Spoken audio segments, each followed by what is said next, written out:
Aba, pagkalakas-lakas ng hilik ni Pare Inuk. Andoon pa ako sa malayo, naririnig ko na ang hilik niya. Ay naku, napapagod siguro sa paghuli niya ng isda kagabi. Humihilig siya humihingi pa siya ng kanyang mga apo. Siguro kinukulang na kasi sa dalawa niyang apo ay. Naku, ang lakas-lakas ng tulog niya. Ay naku, hindi pa siya nakagising kahit na ang ingay-ingay ko na dito sa tabi niya. Pare Inuk, gumising ka na. Ang hilik mo, abot pa doon sa may sapa.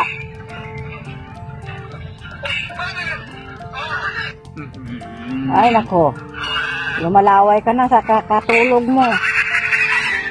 Gising na pare. Andiyan na mga bisita.